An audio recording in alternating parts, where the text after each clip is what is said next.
നമസ്കാരം, ന്യൂസ് ടൈമിലേക്ക് സ്വാഗതം. ഇന്നത്തെ പ്രധാന വാർത്ത പുലിപ്പല്ലാണ് ഇപ്പോൾ കേസായി കുരുക്കായി മാറിയിരിക്കുന്നതും ഇതിന്റെ പേരിലാണ് വേടൻ ഇപ്പോൾ റിമാൻഡിൽ കഴിയുന്നതും.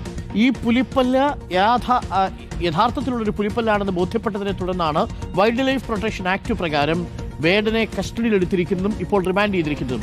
ഒരു പുലിപ്പല്ല് വേടന്റെ മാലയിൽ കാണാം. ഈ പുലിപ്പല്ല് തനിക്ക് ഒരു സുഹൃത്ത് നൽകിയതാണെന്നും മലേഷ്യയിലുള്ള ഒരു തമിഴ് വംശജനായ സുഹൃത്ത് നൽകിയതാണെന്നും ആ രഞ്ജിത്ത് എന്ന് പറയുന്ന സുഹൃത്ത് നൽകിയ പുലിപ്പല്ല് പിന്നീട് തൃശ്ശൂരിൽ കൊണ്ടുപോയി ജുവലറിയിൽ കൊണ്ടുപോയി അത് ലോക്കറ്റാക്കി മാറ്റുകയായിരുന്നു എന്നാണ് ഇപ്പോൾ വേടൻ വനംവകുപ്പിന് കൊടുത്തിരിക്കുന്ന മൊഴി. ഇതനുസരിച്ചാണ് വേടനെ ഇപ്പോൾ വനംവകുപ്പ് അറസ്റ്റ് ചെയ്തിരിക്കുന്നതും കസ്റ്റഡിയിലാക്കിയിരിക്കുന്നതും. ഇനി സുരേഷ് ഗോപിയിലേക്ക് വന്നാൽ, കേന്ദ്രമന്ത്രി സുരേഷ് ഗോപിയുടെ ശരീരത്തിൽ കാണുന്നത് 2 പുലിപ്പല്ലുകളാണ്. നമുക്കറിയില്ല, ഇത് സുരേഷ് ഗോപിയാണ് വ്യക്തമാക്കേണ്ടത്. ഇത് യഥാർത്ഥത്തിലുള്ള പുലിപ്പല്ലാണോ?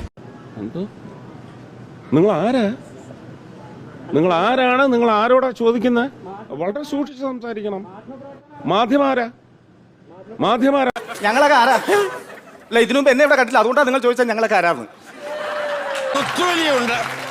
സമാനമായ പ്രൊവിഷൻസിന്റെ അടിസ്ഥാനത്തിൽ വരില്ലേ? അപ്പോൾ ഇത് ഒന്നുകിൽ പുലിപ്പല്ല്, അതല്ലെങ്കിൽ പുലിനഖം. ഇതെന്താണ് എന്നുള്ളതാണ് ഇനി വ്യക്തമാക്കേണ്ടത്.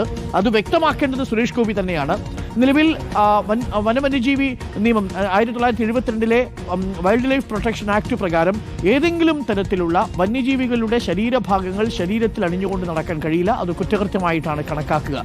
കസ്റ്റഡിയിൽ ഇതിന്റെ പിന്നിൽ വമ്പൻ സ്രാവുകളും നീലത്തിമിംഗലവും ഒക്കെ ഉണ്ട്.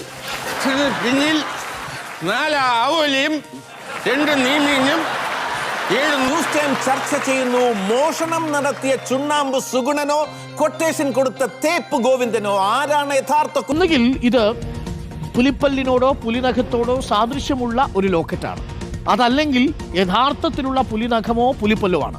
യഥാർത്ഥത്തിലുള്ള പുലിനഖമോ പുലിപ്പല്ലോ ആണെങ്കിൽ സുരേഷ് ഗോപിക്ക് വേടന് ബാധകമായ അതേ നിയമങ്ങൾ തന്നെ ബാധകമാകും. ഇനി അത് യഥാർത്ഥമല്ലെങ്കിൽ അത് ഡ്യൂപ്ലിക്കേറ്റ് പുലിനഖമോ ഡ്യൂപ്ലിക്കേറ്റ് പുലിപ്പല്ലോ ആയിരിക്കും. അങ്ങനെയാണെങ്കിൽ അത് സുരേഷ് ഗോപി വ്യക്തമാക്കിയാൽ മതി. അതാണ് ഇപ്പോൾ DGPക്ക് ഒരു പരാതിയായിട്ട് വന്നിരിക്കുന്നത് എന്നതാണ് നമ്മൾ മനസ്സിലാക്കുന്നത്. അപ്പോൾ ഇത് സോഷ്യൽ മീഡിയയിലും നിരവധി ചർച്ചകൾ നടക്കുന്നതിനിടയിലാണ് സുരേഷ് ഗോപിക്കെതിരെ ഇങ്ങനൊരു പരാതിയുമായി INTUCയുടെ ഒരു നേതാവ് ഇപ്പോൾ DGPയെ സമീപിച്ചിരിക്കുന്നത്. നിയമം എല്ലാവർക്കും ഒന്നു തന്നെയായിരിക്കണം.